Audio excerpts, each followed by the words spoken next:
Hey class, today we are learning about the separate chaining method of resolving collisions in hash tables. This video is part 2A of a multi-part series on hash tables. This video assumes that you are already familiar with the general functionality of a hash table. If you need a refresher, feel free to check out part 1. Now to recap from last time. It's Christmas and Grandma needs help remembering what all her grandchildren want for a Christmas present. She tried using an array, but she found that using an array for lookup was too slow. We suggested to Grandma that she uses a more efficient data structure. A hash table. In order to hash the grandchildren and their desired Christmas gift into the hash table, we decided on a hash function of the length of their name modulo by the number of buckets in the hash table. In this case, it's 5. We inserted Sarah, Serena, Isabel, and Ryan into the hash table. But when we tried to insert Jade, we ended up with a collision. This is because Jade has the same number of letters as Ryan, so they hash to the same bucket. How can we resolve this collision? There are two main strategies for resolving collisions in hash tables: separate chaining and open addressing. In this video, we will focus on separate chaining. Separate chaining is very simple. If two items hash to the same bucket, we just put them in the same bucket.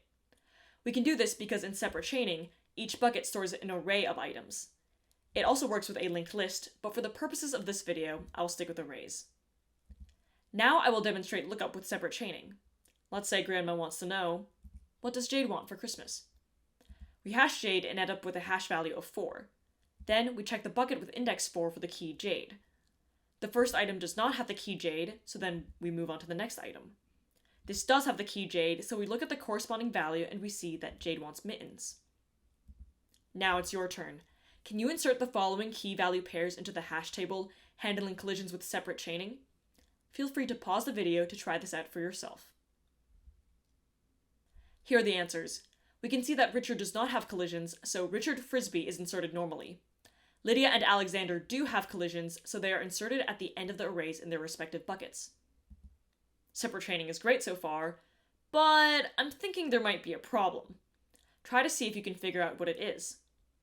What if Grandma felt really generous this year and wanted to give gifts to all the children in town? A few more insertions into the hash table couldn't hurt, right? And just a little more, and a little more, and uh-oh. Do you see the problem? For large N, lookup is now O of n over 5, which is O of n. Yikes. This is just as bad as the array. How do we fix this? First, we need to define the load factor. Informally, the load factor helps us keep track of how full the hash table is.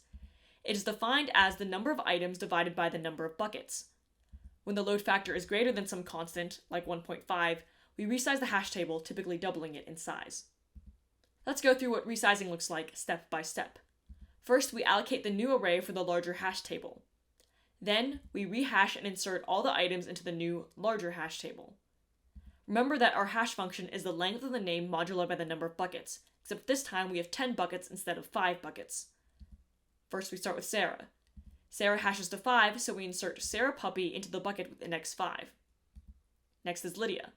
Lydia also hashes to 5, which means that we also insert Lydia Pencil into the bucket with index 5. Lydia has a collision with Sarah, but we resolve this through separate chaining by appending Lydia Pencil to the end of the array in the bucket. Next is Cinderella. Cinderella hashes to 0, which means that Cinderella Prince gets inserted into bucket 0.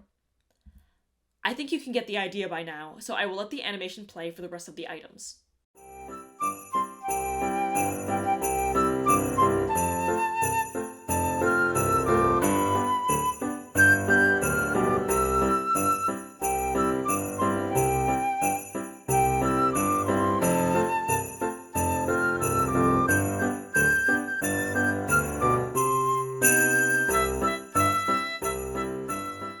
We can visually see that the larger hash table has the items more spread out. The hash table on the left has a load factor of 3, while the hash table on the right has a load factor of 1.5. Much better. But is load factor alone enough to determine the efficiency of the hash table? Consider this hash table, which has a load factor of 1, but it seems that the hash function hashes everything to the same bucket. This just goes to show that even with a reasonable load factor threshold in hash table resizing, lookup and insert can still be O of n with a bad function. So, it is really important that your hash function is uniform, meaning it distributes hash values evenly across the hash table. Now that we know about separate chaining and resizing, let's quickly go over insertion and lookup as a whole. First, let's talk about insertion. If inserting would make the load factor exceed the threshold, resize the table. Allocate the new table and rehash and reinsert the existing items into the larger table. Then, hash the key to find the corresponding bucket, like normal. Lastly, iterate over the bucket to insert the key value pair at the end of the array or linked list in the corresponding bucket. Now for lookup. First, hash the key to find the corresponding bucket. Then, iterate through the bucket until you have found the matching key or have reached the end. If you have reached the end of the bucket and have not found the key, then the item does not exist in the hash table. So what about runtime? Well, it's a little complicated, so we'll look at it later. I will make a separate video dedicated entirely to hash table operations, where we'll do an in-depth runtime analysis of each operation. For now, I just want you to understand the bigger picture. It's a Christmas miracle. With the help of hash tables and separate chaining, Grandma was able to keep track of her grandchildren's Christmas gifts, and everyone was happy. Not because of the toys, but because Grandma was the greatest gift of them all. Let's summarize what we've learned today. We learned that in separate chaining, each bucket contains an array, or linked list, depending on your preference. When there is a collision, we hash the key like normal and then append the item to the end of the bucket.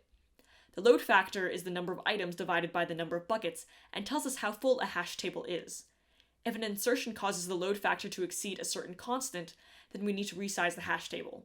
We do this by allocating a new hash table, usually double the size, and rehashing each item. For lookup, we hash the key and then iterate over the bucket until we find our desired item or run out of items, in which case the key does not exist in the hash table. It is important to keep in mind that even with the separate chaining and resizing, our hash function should be uniform or else our hash table will be slow. Before we end for today, I want to leave you all with some food for thought. Separate chaining is just one way to resolve collisions, but can you think of any other collision resolution strategies? Let me know in the comments below. Thank you so much for watching, and please, feel free to comment any questions you have about the video or any topics you would like me to cover next. As always, this is your CS Professor of Fun.